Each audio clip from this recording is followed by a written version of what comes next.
السلام علیکم ورحمۃ اللہ وبرکاتہ۔ الحمد للہ الکبیر المتعال اقسم بالقلم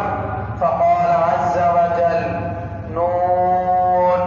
والقلم وما يسطرون وعلم الناس ما لم يكونوا يعلمون واشهد ان لا اله الا الله وحده لا شريك له وهبنا حكاما على العلم يشجعون وللمعلمين يكرمون وعلى الطلاب يخرسون وللأمهات والآباء يسعدون وأشهد أن سيدنا ونبينا محمدا عبد الله ورسوله قدوة المربين والمعلمين فاللهم صل وسلم وبارك عليه وعلى آله وصحبه أجمعين أوصيكم عباد الله ونفسي بتقوى الله قال جل في علاه واتقوا الله ويعلمكم الله والله بكل شيء عليم۔ رفیقان ملت ایمانیہ، میرے عزیز بھائیو، رب ارحم الراحمین کا فرمان عالی شان ہے وَقُلِ اعْمَلُوا فَسَيَرَى اللَّهُ عَمَلَكُمْ وَرَسُولُهُ وَالْمُؤْمِنُونَ، اور آپ فرما دیجئے کہ تم لوگ عمل کرتے رہو، بس عنقریب اللہ اور اس کا رسول اور اہل ایمان تمہارے عمل کو دیکھیں گے۔ اس آیت کریمہ میں اللہ رب العزت اپنے بندوں کو تاکید فرما رہا ہے کہ وہ اپنے مطلوبہ مقاصد حاصل کرنے کے لیے نیک کام کرتے رہیں اور اپنے پیش نظر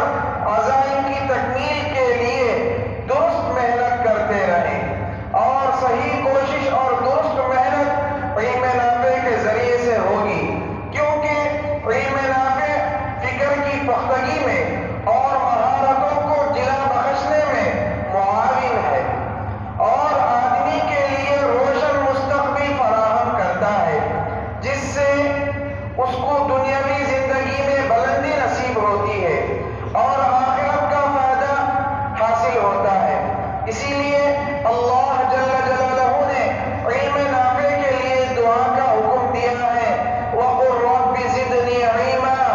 اور آپ یہ دعا کرتے رہیے کہ اے میرے رب میرا علم بڑھا دے۔ تحصیل علم کی ضرورت کے سلسلے میں نبی رحمت للعالمین صلی اللہ علیہ وسلم کا ارشاد ہے طلب العلم فریضۃ علی کل مسلم، دین کا ضروری علم حاصل کرنا ہر مسلمان پر فرض ہے۔ مشہور و امام و فقیہ حضرت امام شافعی رحمت اللہ علیہ فرماتے ہیں علم حاصل کرنا ہر مسلمان پر فرض ہے۔ جو شخص دنیا کی کامیابی چاہتا ہے اسے علم حاصل کرنا چاہیے، اور آخرت کی کامیابی چاہتا ہے اس کو بھی علم حاصل کرنا چاہیے، یعنی علم سے دین اور دنیاوی دونوں کی کامیابی حاصل ہوتی ہے۔ عزیزان محترم، بلا شبہ علم کے لیے مسلسل قربانی کی ضرورت ہوتی ہے اور علمی سفر بلا روک ٹوک جاری رہتا ہے۔ چنانچہ اللہ کے نبی سیدنا حضرت موسیٰ کلیم اللہ علیہ السلام باوجود کہ اعلیٰ علمی مقام پر فائز تھے، لیکن جب ان کو اطلاع ملی یہ ایک صاحب بعض امور میں ان سے بھی زیادہ علم رکھتے ہیں، تو حضرت موسیٰ علیہ نبینا وعلیہ السلام استفادے کے لیے تیار ہو گئے اور اپنے علمی پیاس بجھانے کے لیے فوراً ان کی تلاش میں نکل پڑے اور ان سے درخواست کی هل اتبعک علی ان تعلمنی مما علمت رشدا، کیا میں آپ کے ساتھ رہ سکتا ہوں اس شرط پر کہ جو علم مفید آپ کو من جانب اللہ سکھلایا گیا ہے اس میں سے آپ مجھ کو بھی سکھا دیں۔ الغرض جن چیزوں میں انسان اپنی اوقات صرف کرتا ہے، جن مقاصد کے لیے اپنی زندگی لگاتا ہے اور جن امور کے لیے اپنی محنت اور طاقت خرچ کرتا ہے، ان میں سب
الحمد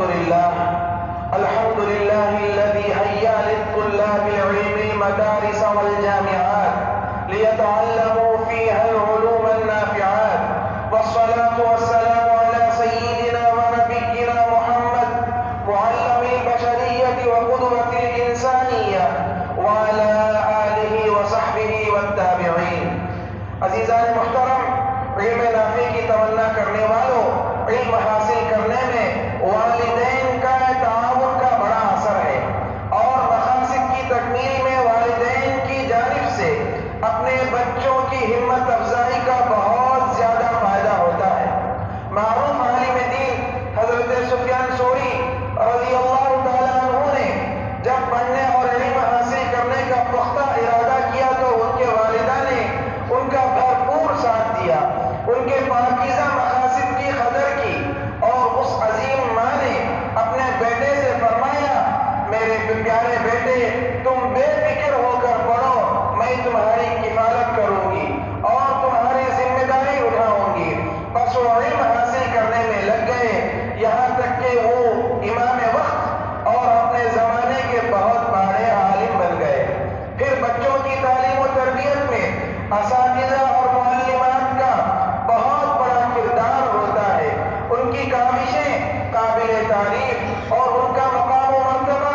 بہت عظیم ہے۔ بس ماں باپ کو اسی طرح معلمین اور معلمات کو